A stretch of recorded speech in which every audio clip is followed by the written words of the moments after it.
Hello, everyone. My name is Michael Plant. I'm the founder and director of the Happier Lives Institute, and welcome to this presentation of our charity recommendations and research roundup for 2024. Let me tell you the plan. Over the next 15 minutes or so, I'm going to be explaining what we're trying to achieve with this presentation, talk about the wellbeing approach in general, and then tell you what we'd found up to the end of last year. And I'll hand over to my colleague Ryan, who will be saying what we've done this year and what our overall conclusions are for the most cost-effective charities at making people happier. What's the purpose of this presentation? So we like to think that we do important and interesting work. After all, we're the first and only organisation that looks for the most cost-effective, evidence-based ways to make people happier anywhere around the world. However, we realise that the way we do this research is by writing long, quite detailed technical reports. And so we thought it would be useful to give a summary and presentation of these to explain what we've done and why at a fairly high level. So the helpful visual metaphor here is the iceberg. For each of the research reports we've done, think of that as the iceberg, and we're just going to be showing you a tip of the iceberg today. In fact, we're going to be flying over several icebergs as if in a seaplane, so you get a lay of what we've done and how it fits together. So as a result, I'm not planning to go deep onto any particular topic. Please go and read our research reports, which get really deep into the weeds of the iceberg on all this. And I'm also not going to try and convince you about the merits of effective giving or about happiness. I'm assuming that because you've chosen to watch this, you're already somewhat interested and familiar with these things. So I'll focus on the new stuff. But let me pose this question to you. And this is something that's been in the back and the front of my mind for a number of years, and I hope you've thought about too, which is how do we make the biggest difference with what we have to give? And when we ask this question, we realize there's a bit of a challenge. There are a number of worthy causes and charities that we can support, but none of us has infinite money. We don't want our resources to go to waste. And we do, I hope, want to make the biggest difference we can to other people with what we have to spare. So as you'll guess from the name of the organisation, what we think ultimately matters, and we hope you do too, is people's happiness, the enjoyment they have in their lives, how much misery there is.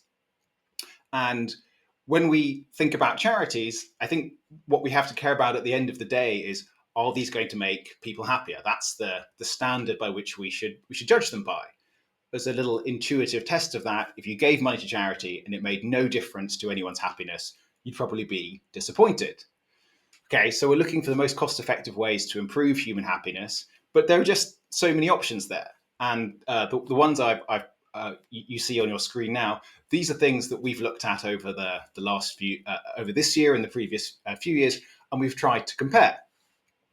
And as you're thinking, which of these is going to have the biggest impact, I imagine you can't just guess from the armchair. I mean, I'm a philosopher. I know what you can and can't do from an armchair. And this is, we've got to get out there and we've got to look at the evidence about the costs and the effects.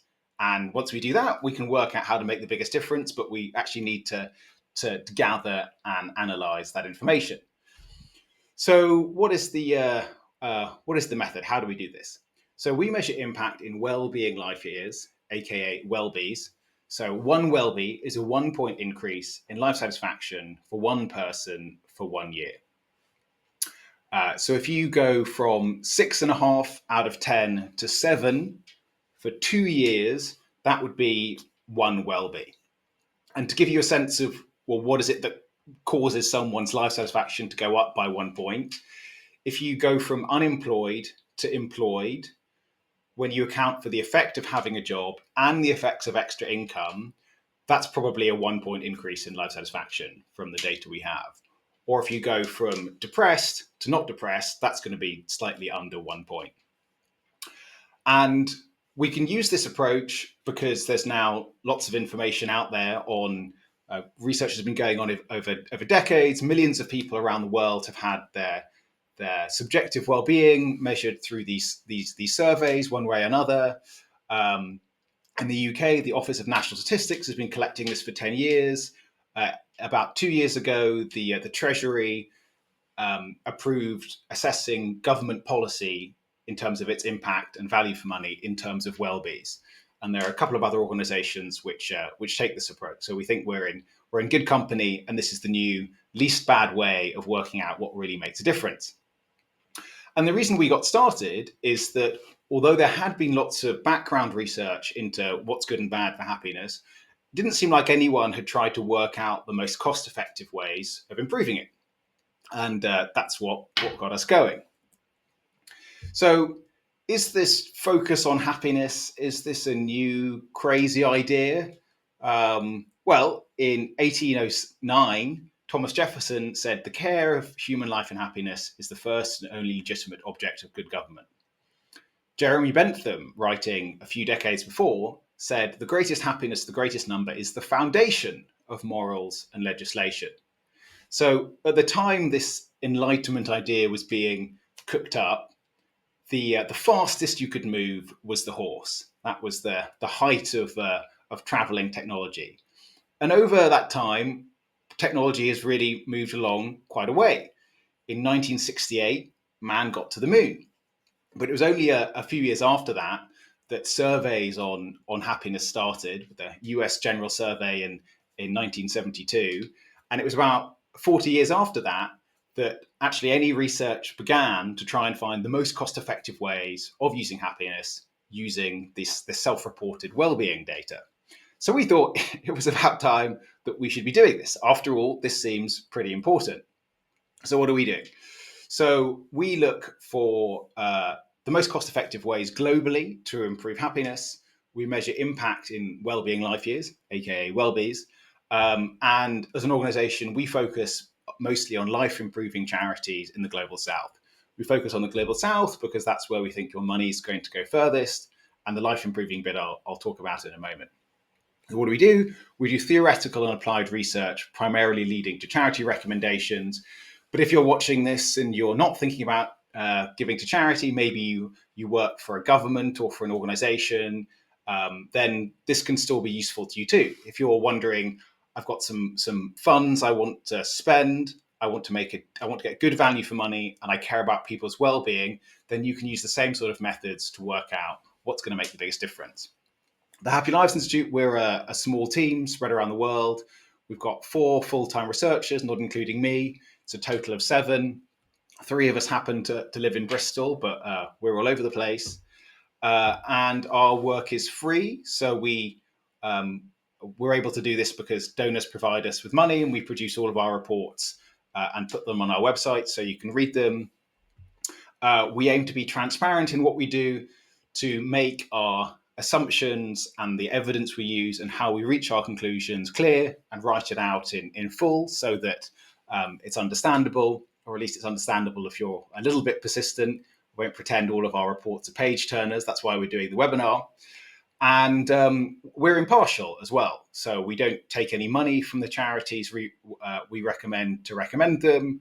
We wouldn't. That would be inappropriate. That would cast a shadow over our impartiality.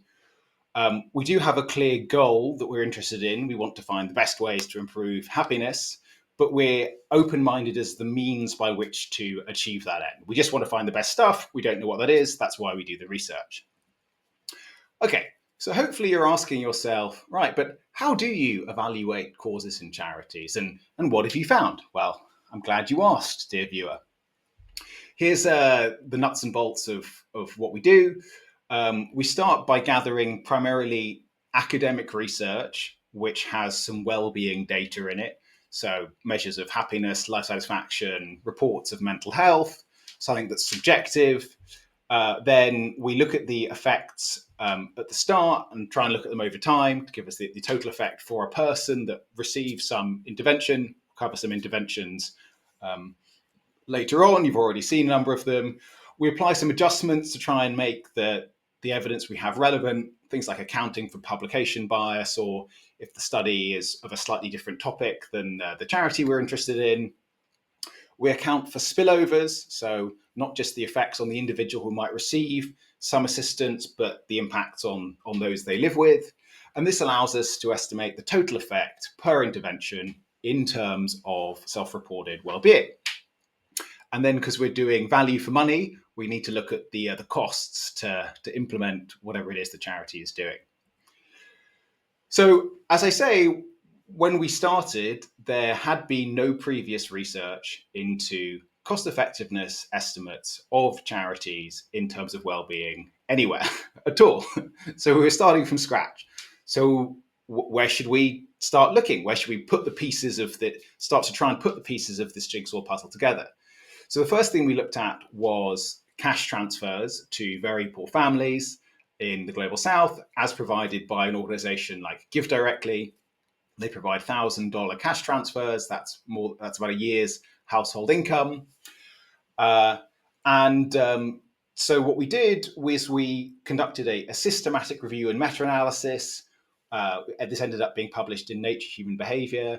What does that mean is that we looked at all of the available studies that had been done of cash transfers in low-income countries, and then we looked at the effects. This is what the forest plot is maybe somewhat showing you. We looked at the sort of the effects in a standardized way of the impact of that, and then we use this sort of information to work out the effect.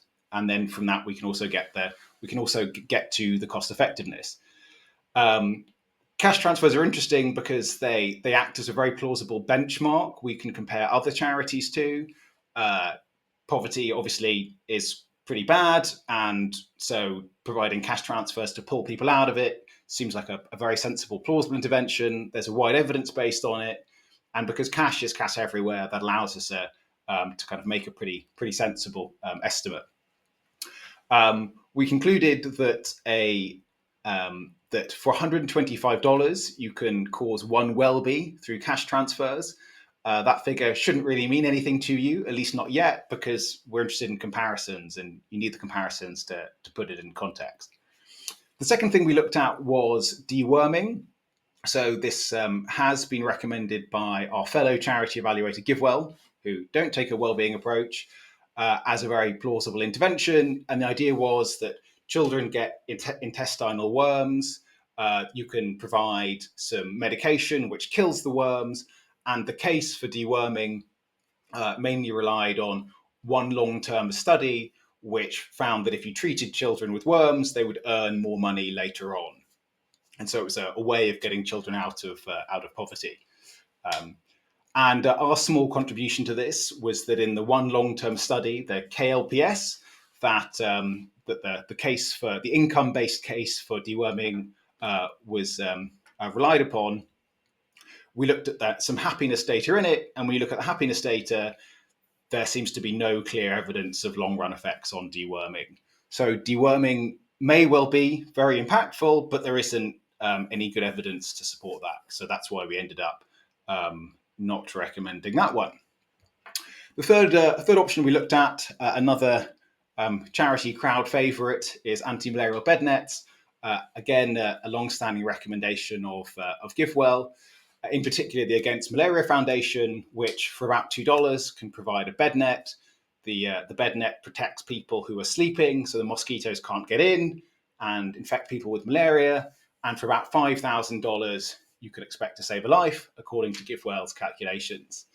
The challenge with this one is this is not, it's a philosophical problem rather than a factual problem. I'm a philosopher by background, and looking at this, it was quite apparent to me that it's actually not very straightforward to use numbers to compare life improving and life extending interventions. It relies very heavily on contestable assumptions you would make about when is a life worth living. We wrote a report on this a couple of years ago called The Elephant in the Bednet, where we dug into all of this stuff and found that the cost effectiveness comparisons were very sensitive to these philosophical assumptions you could make. And since we wrote that report a couple of years ago, it's been greeted with what you might call deafening silence. And so we've concluded that donors aren't particularly interested in wrangling with these issues. They want to support life improving or life extending interventions. And seeing as GiveWell focus, I think, exclusively at the moment on life saving interventions, we're focusing on life improving ones. And we think that the wellbeing method allows us to say lots of useful things about that. The fourth big thing we looked at was treating depression.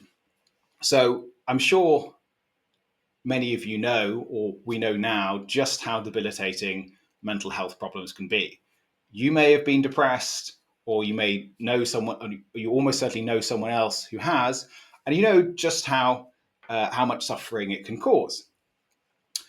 Turns out that depression can be treated effectively with talking therapy, and this can be provided very cheaply. So in low-income countries, um, very few people are provided with adequate care, almost no one, in fact.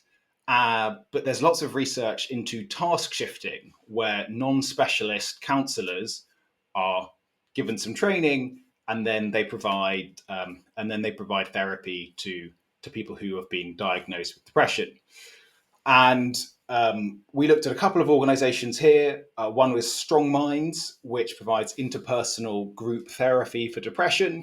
So a bunch of people will get together once a week for 90 minutes for about 6 weeks, and then they will talk through the challenges they're faced and what they can do about them. And then we also looked at Friendship Bench. So Friendship Bench, a bit like Strong Minds, but it provides one-on-one problem-solving therapy, and usually the recipients get 1 or 2 sessions. So a bit similar. And as we did with cash transfers, we looked at the background academic evidence, all of the published studies, which should, well, we've now looked at all the published studies which have been out there. We've done a number of versions of this. And our conclusion was that psychotherapy was depending upon the organization 4 to 7 times more cost effective than cash transfers. So we've done a big update of this because it's an important topic, and my colleague Ryan will talk about the details of that in the second bit. So I'll leave him to say more. And treating depression was not regarded as a top priority if you're trying to help other people with your spare money. But we thought there was a good case for it, and that's why we looked into it, and then we found that it seemed to be. So where did we get to at the end of last year? We put our categories into 3 buckets. We have our top charities, which are the most cost-effective things we found, plus there's a strong evidence base to rely on, and we've conducted an in-depth analysis. And then we have promising charities, which are potentially more cost-effective than the top charities. There's at least got to be a case for it. But either the evidence base is weaker, or we need to do some more digging before we can be confident. And then we have not currently recommended, which are less cost-effective, or there's weak evidence. And so what we had up at the end of last year was we had Strong Minds as our top charity.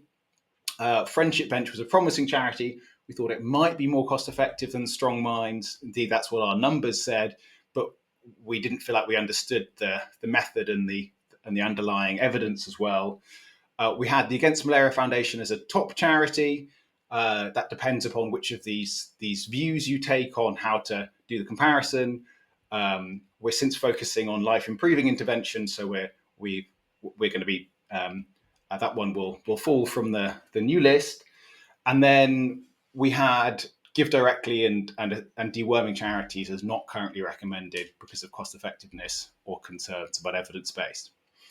Okay, so that's my part, and now I will hand over to Dr. Ryan Dwyer to tell you about what we found this year.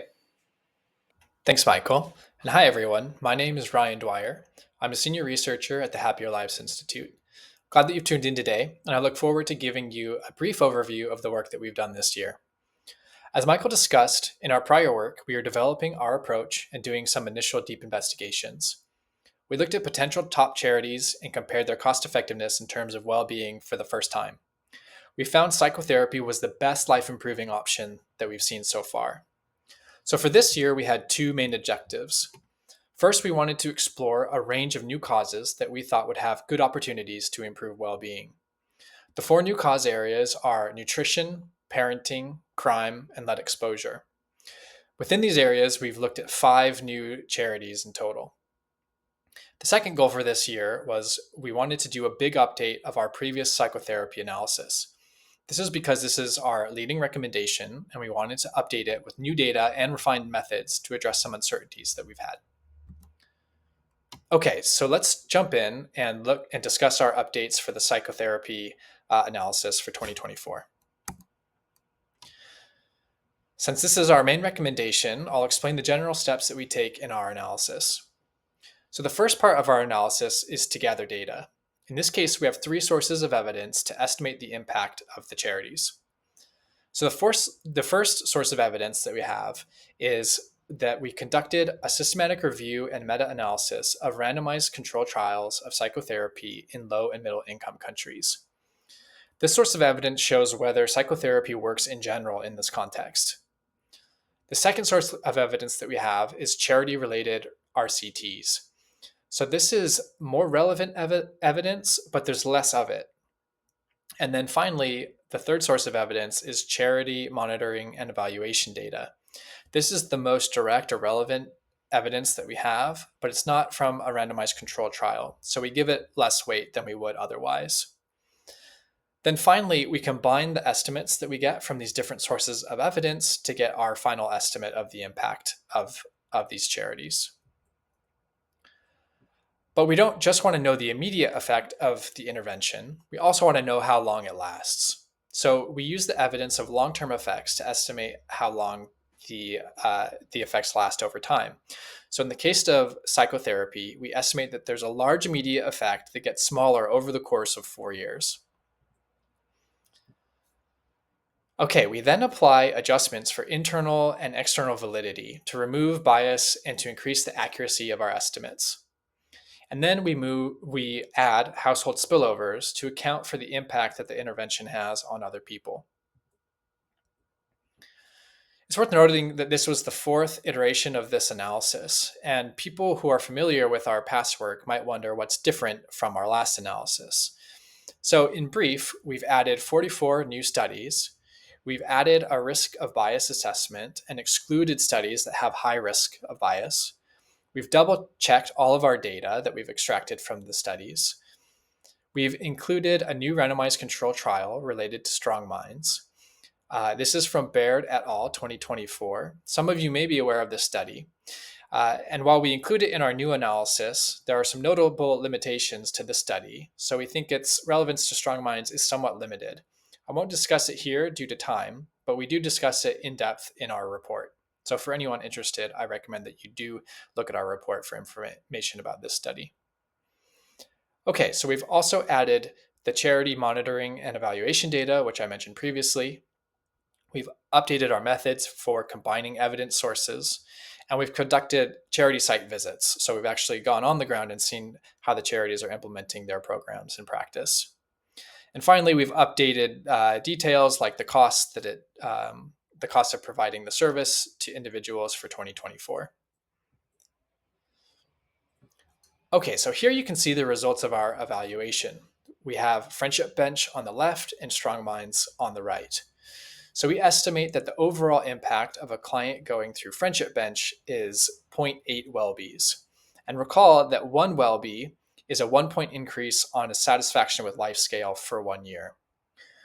So it's also relatively cheap to provide at $16.50 per person, making this very cost effective. So it costs only $21 per well-bee. And this is about 6 times as cost effective as Give Directly cash transfers, which were about $125 per well-bee.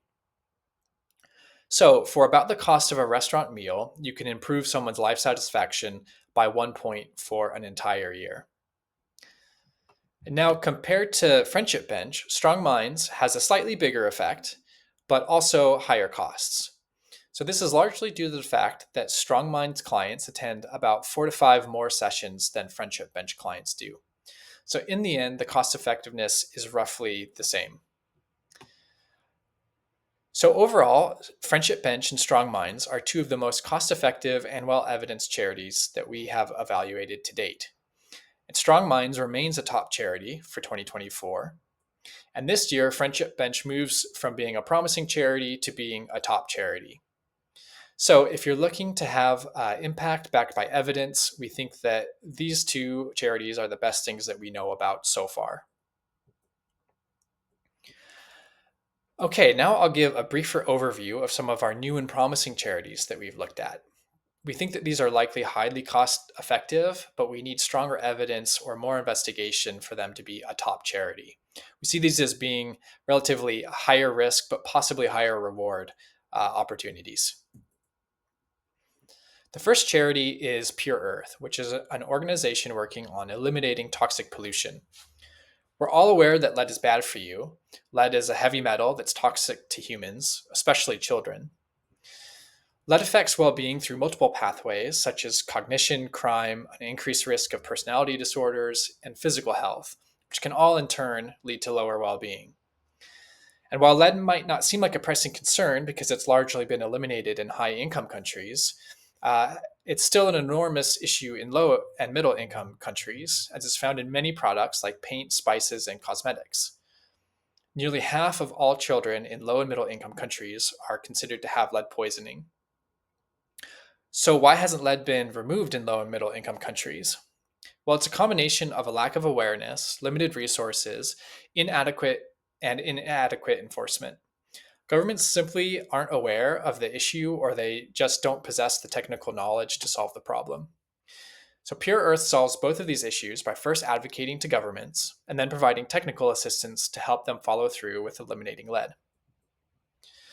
Although lead exposure has a similar share of the global disease burden as malaria and HIV and AIDS, it receives less than 1% of the funding of the other two.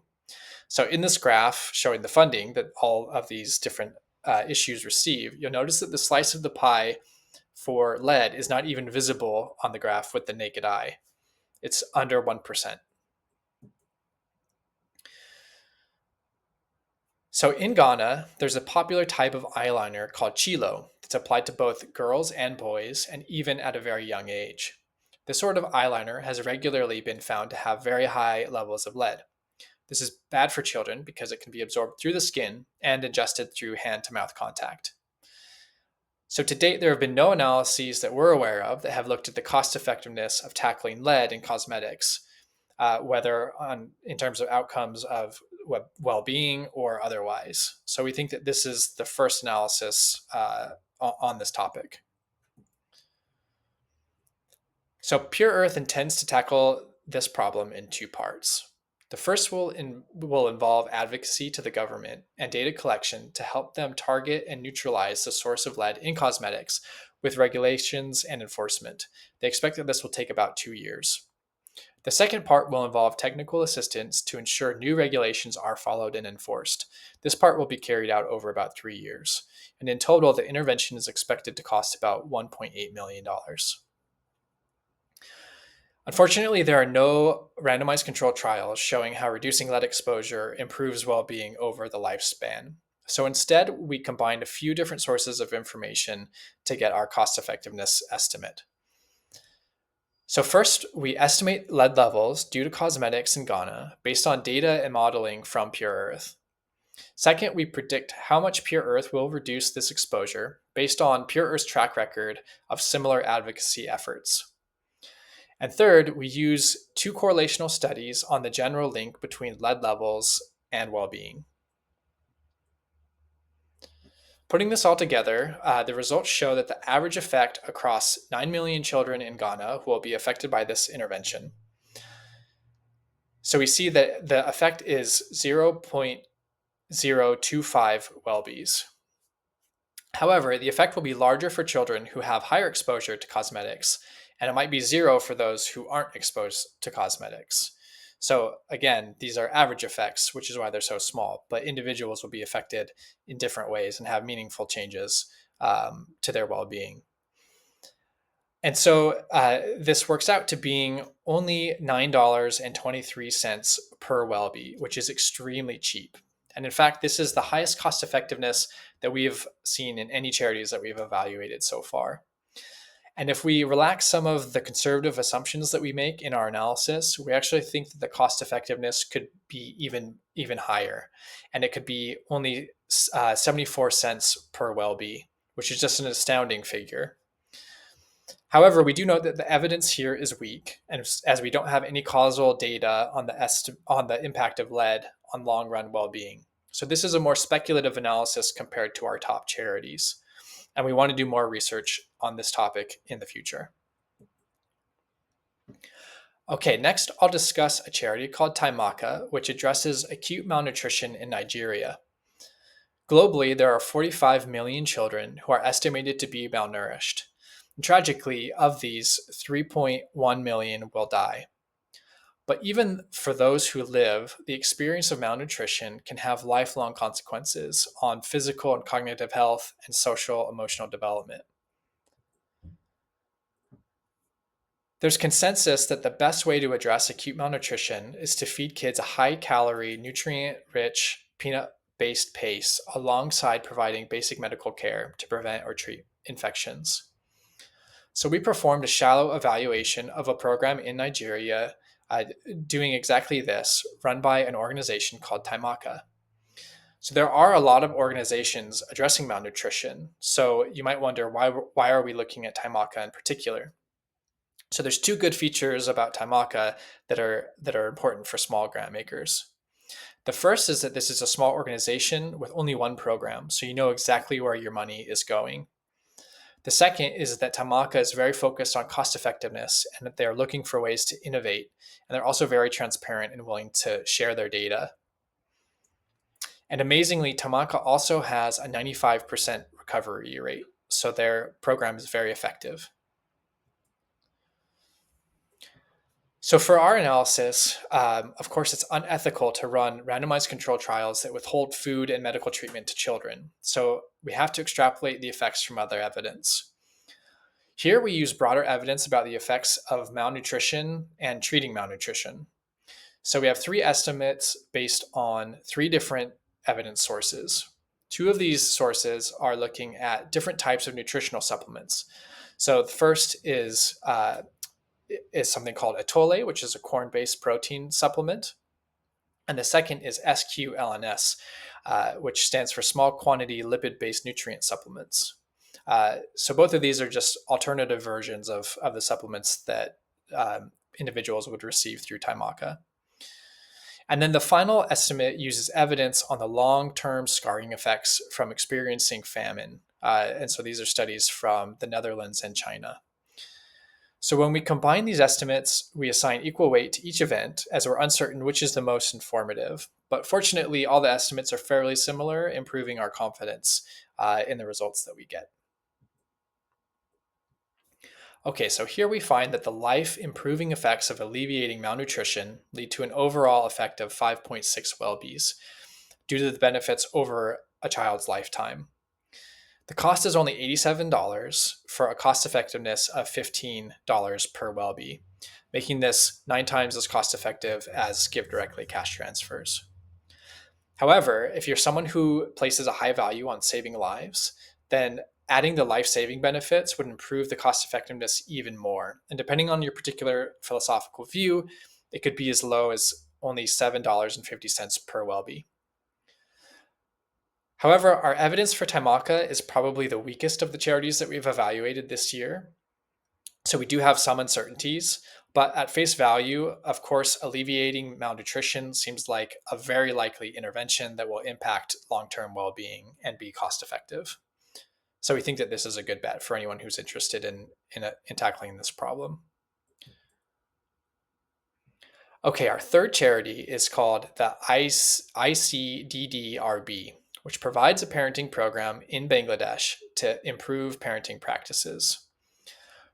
So early childhood is a critical period for development, but many parents in low and middle income countries are less likely to play with their children enough, and some use violence to punish their kids. These parenting practices can impair cognitive, emotional, and physical growth, and can set children on a worse life path, as unhappy kids become unhappy adults. Providing a psychologically richer and more stimulating childhood is a skill that can be taught cheaply with potentially amazing results. So some studies suggest benefits to well-being that last decades. There is a specific curriculum called Reach Up, which provides a standardized intervention using home visits to improve these parenting practices. And the best funding opportunity that we've found delivering this Reach Up program is the icddr in Bangladesh. So we base our evaluation on evidence from similar interventions in both high and low income countries. So here we found two small randomized control trials of home visitation programs in low and middle income countries, which are very similar to the Reach Up program. We've also found more data in high income countries, but the programs were preschool psychosocial interventions that operate on the same principle of encouraging better parenting practices. So the evidence from the low and middle income countries is more relevant, but we have more data from the high income countries.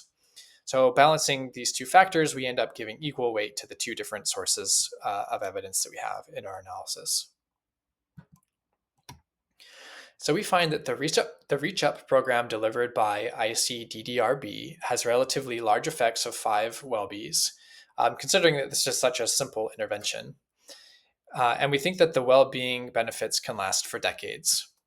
So the cost is relatively cheap at $98 per person for a cost per well-be of $20, which is similar to our psychotherapy charities.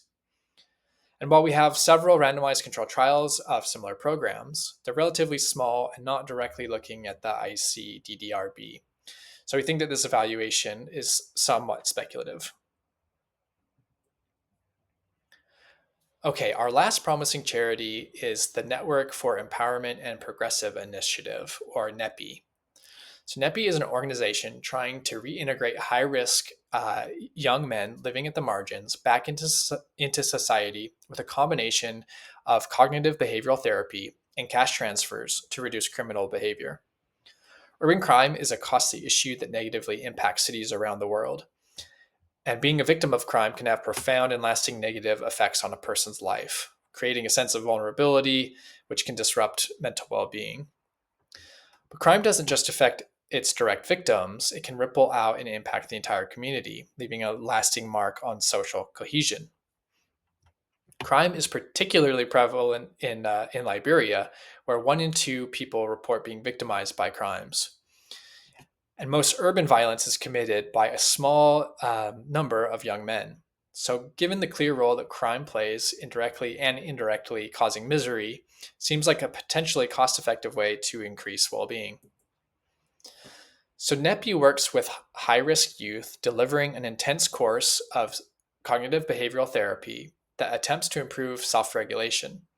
The cash transfers of $300 then buy these individuals time to practice and implement the lessons that they learned in therapy.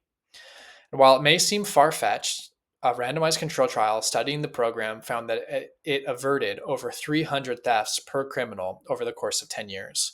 So the cost was only $1.50 to prevent each crime. So we estimate the total effects of NEPI stemming from 2 different sources. So first is the effect on the recipient. So again, there's one randomized control trial of the program in Liberia that has well-being data after 10 years. And then second, we look at the community effect from reduced crime. So this estimate is based on one correlational study of the relationship between theft and victimization and life satisfaction in 20 African countries. However, given that this evidence is less clearly relevant to the case of NEPI, this means that despite a solid foundation of evidence from the RCT, most of the estimated benefit of NEPI is speculative. So 83% of our estimate is coming from the community effect, where we have the weaker data. Okay, so overall, we estimate that NEPI has a large overall effect of 14 well-bees, mostly coming from the impact of the community due to the lower crimes. The cost is $630, which includes $300 for the cash transfers. Our estimated cost per well-be is $46, making these slightly less cost-effective than our other promising charities. However, our analysis was conservative to account for our uncertainties about the spillover effects. And we think it's plausible that NEPI's cost-effectiveness could be even better at about $10 per well-be if we don't discount the community spillovers as much as we do. We think that this is an exciting intervention that could, if scaled, make a real dent in a huge, hard-to-tackle source of misery in Africa and beyond. Okay, so I also want to note that we've looked into other good charities that don't currently meet our criteria for cost effectiveness, so we're not currently recommending them. So in particular, this year we evaluated Fortify Health, which supports wheat mills in India to add iron to their flour. Iron fortification helps to reduce anemia, which is linked to depression. We think it looks better than cash, but it's not as cost effective as the other interventions that we've looked at this year. So again, we don't currently recommend it, although we do think that it's a good charity doing good work. Okay, so now I'll recap what we've done this year. So to sum up, Friendship Bench and Strong Minds are our top charities, as they're both highly cost effective and have strong evidence. We think that these are the best charities for donors who want to reliably improve global happiness. But we also have 4 promising charities that seem to be highly cost effective, but we just need stronger evidence. We look forward to looking into these more in the next year and hope that there's going to be more research on the well-being effects of these different programs. In the meantime, we think that these could be good options for donors who are comfortable donating to opportunities that are higher risk but potentially higher reward. But we do strongly encourage any donors who want to donate to these opportunities to read our full reports before donating, just so that you better understand the uncertainties at play in these evaluations. Okay, and with that, I'll turn it back over to Michael. Thanks very much, Ryan. Stalin once said that 1 death is a tragedy and 1 million deaths is a statistic. And we've shown you a lot of numbers here, a lot of well-bees, but I don't want you to forget that what we're showing you here is what really matters. This is capturing how much difference this makes to people's lives as they live them. Surely that's what we really care about. And now it's over to you. We've shown you the tips of the research icebergs, but if you want to see what's below the surface, then please do go find the full reports on our website. Please do donate, and also to donate through our website. We've just set up the platform to do that. If you donate through us, we can see how much money we're moving and how useful we're being. That's really, really handy for us. I have to put in a bit of a self-interested plug here. Please do consider working with us and donating to us. If you're a researcher and on these topics, get in touch. If you're a donor and you'd like to support a field building leverage opportunity to keep this global happiness show on the road, then we're a good candidate. If you want to talk to us more about that, please do get in touch, or just donate straight away. Even better, in fact. And I think I want to end with where we started, which is that this journey, this voyage, to find the most cost-effective, evidence-based ways to improve global happiness. This actually is a fairly new journey in humanity. And in fact, we're the first generation that's ever tried to do this. And I think that's amazing. So if you want to be part of it and support it, then you can. As Victor Hugo once said, nothing is more powerful than an idea whose time has come. I think this is an idea whose time has come. Thank you for watching.